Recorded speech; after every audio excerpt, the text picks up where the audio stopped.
اور یہ حدیث بخاری شریف کے اندر بھی ہے اور مسلم شریف کے اندر بھی ہے.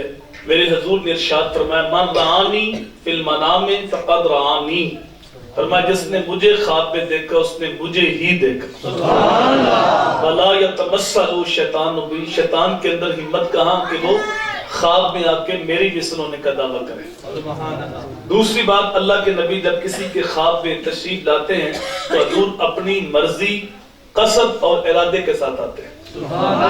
میں کسی خواب میں، مجھے نہیں پتا ہوگا میں کسی خواب میں آیا ہوں یا کہ نہیں، آپ کسی خواب میں آپ کو بھی نہیں پتا ہوگا، لیکن اللہ کے نبی کو پتا ہوتا ہے میں کس کا مقدر چمکار ہوں.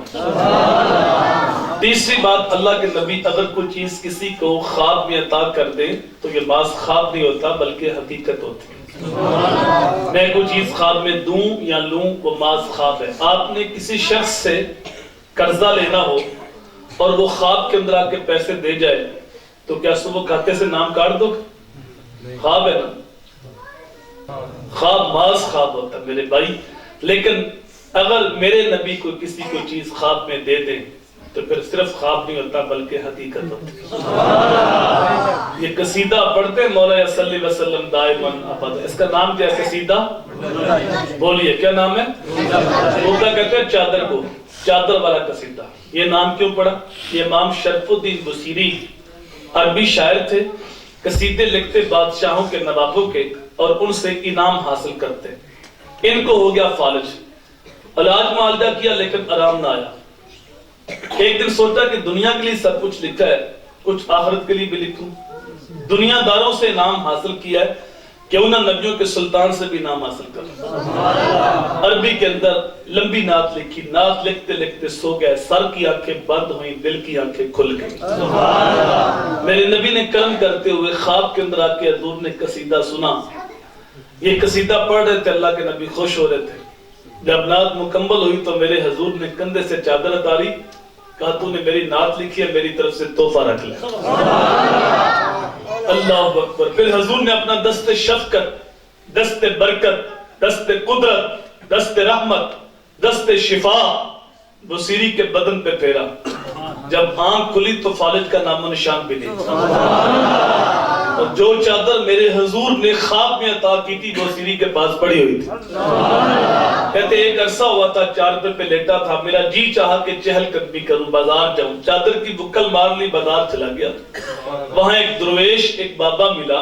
اس نے مجھے آواز دی، شرف الدین یار وہ نعت تو لکھتے، میں نے یاد کر لی. کہتے میں حیران ہوا، میں نے کسی کو بتائی نہیں، یہ میرے اور میرے نبی کے درمیان راز ہے، میں جانوں میرا رب جانے. تو میں نے آگے سے کہا بابا جی کون سی نعت، کس نعت کی بات کرتے ہو؟ تو بابا ہنس پڑا، کہا بصیری بولے نہ بنو، رات کو جس محفل میں تم سنا رہے تھے میں بھی وہاں سن رہا تھا. اللہ کے نبی اگر عطا کرے تو پھر ماس خواب نہیں ہوتا بلکہ حقیقت ہوتی. کتاب کا نام ہے ریاض النظرہ فی مناقب اشرا مبشرہ، روایت کرنے والے مولا کائنات. کہتے حضرت عمر کا زمانہ تھا تو میں نے خواب دیکھا کہ اللہ کے رسول نے فجر کی نماز پڑھائی اور حضور نے مخصوص صورتوں کی تلاوت کی. یار کتنا مزہ آتا ہے جب میرے نبی قرآن کی تلاوت کرتے ہیں. دیکھو میں قرآن پڑھوں تو مزہ اور ہے، اور اگر قاری قرآن خوبصورت لہجے میں قرآن کی تلاوت کرے تو پھر رنگ اور ہوگا. اور اگر قرآن پڑھنے کے لیے عربی لہجہ مل جائے اور پھر سننے کے لیے مسجد نبی کا سین مل جائے پھر تو کیفیت اور ہوگی. اب تو صبر کرو، جس کے سینے پہ قرآن نازل ہوا ہے جب وہ محبوب قرآن پڑھتے ہوں گے تو پھر کیا رنگ ہوتا ہوگا. حضرت ابو موسیٰ اشعری کہتے ہیں ایک مرتبہ فجر کی امامت تھی اور سورہ بدوحا کی تلاوت تھی اور حضور خود نماز پڑھا رہے تھے. کہتے ہیں آج تک وہ نشہ ہی نہیں اترا. سورہ دوحا وہ سورت ہے جس میں حضور کا حسن بیان کیا گیا. تو جب صاحب حسن اپنا حسن خود ہی بیان کر رہا ہو، جب حسن ناز میں آیا ہو تو اس کے پھر انداز نرالی ہوتے. ایک دن حضور صلی اللہ علیہ وآلہ وسلم نے کالے رنگ کی پگڑی باندھی اور مومنوں کی ماں اما عائشہ صدیقہ سے پوچھتے ہیں کیف ترینی یا عائشہ، عائشہ ذرا بتاؤ نا میں کیسا لگ رہا. ہم مومنوں کی ماں نے بھی قلم توڑ دی ہے. عرض کیا آقا کالے رنگ کی سیاہی نے آپ کے چہرے کو نکھار دیا ہے اور آپ کے چہرے کی سفیدی نے کالے رنگ میں حسن پیدا کر دیا. تو جب صاحب قرآن خود قرآن پڑھے، صاحب حسن اپنا حسن خود بیان کرے تو مزہ اور ہوتا ہے. کہتے ہیں حضور نے سلام پھیرا تو ایک شخص بقورہ لے کے آ گیا. بقورہ درخت کے اوپر پکنے والے پہلے پھل کو بولتے ہیں. یہ ابو بکر بھی بقورہ سے نکلا ہے کہ شجر اسلام پہ پکنے والا پہلا پھل جناب ابو بکر. اور جو لایا وہ کھجوریں لایا. کہتے ہیں حضور نے سب کو ایک ایک کھجور عطا کی. جب میں نے منہ میں رکھی تو بڑا مزہ آیا. اس سے پہلے کھجور کا اتنا مزہ کبھی نہیں آیا. میرا جی تھا کہ ایک کھجور اور مل جائے، لیکن حضور کا ادب حیا مانے رہا، چاہنے کے باوجود نہ مان سکا. آپ جانتے ہیں کھجور تو ویسے ہی بڑی مزیدار ہوتی ہے، لیکن اگر کھجور مدینے کی ہو تو مزیدار ہوتا ہے، اور پھر حضور کے ہاتھ سے ملی ہے تو مزیدار ہوتا ہے. میاں صاحب فرماتے ہیں دودھ اندر جے کھانڈر لائیے تو مزہ ہو جاوے دونا. دودھ ویسے ہی لذیذ ہے، اگر چینی ڈالو گے تو مزہ اور بڑھ جائے گا. تو ایک کھجور تھی، دوسرا مدینے کی تھی، تیسرا حضور کے ہاتھ سے ملی تھی. دل تھا ایک اور مل جائے، لیکن حضور کا ادب حیا مانے رہا، چاہنے کے باوجود نہ مان سکا. اسی اسنا میں میری آنکھ کھل گئی. جب آنکھ کھلی تو کھجور کا ذائقہ میرے منہ میں موجود تھا. کہتے ہیں مسجد نبوی میں فجر کی اذان ہو رہی تھی. میں نے وضو کیا، مسجد گیا. حضرت عمر فاروق مصلی پہ تشریف لائے. جو صورتیں رات کو حضور نے تلاوت کی وہی جناب عمر فاروق نے بھی کر دی. میں جان گیا میرے خواب کی تعبیر پوری ہو رہی ہے. اب کھجوریں بھی آئیں گی. جب آپ نے سلام پھیرا تو وہی آدمی کھجوریں لے کے بھی آ گیا. حضرت عمر نے بھی سب کو ایک ایک کھجور دی.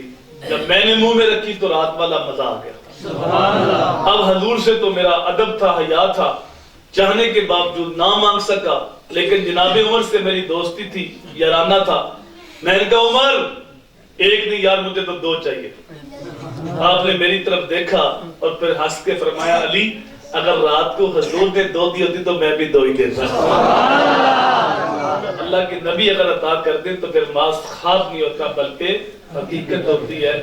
اور چوتھی ازمن میں بعد حدیث بہاری کی میرے نبی نے کرم کیا، من رعانی فی المنام فقد رعانی فی الیقظہ. حضور نے فرمایا جس نے مجھے خواب میں دیکھا وہ ان قریب جاگتے بھی دیکھ لے.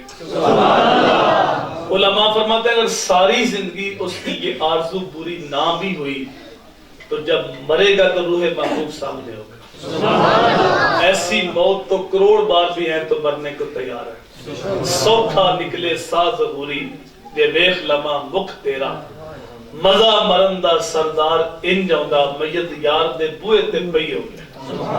گر وقت اجل سر تیری چوکھٹ پہ پڑا ہو، جتنی بھی قضا ہوں ایک ہی سجدے میں ادا. اگر اس لمحے دیدار مل جائے تو پھر اور چاہیے بھی کیا.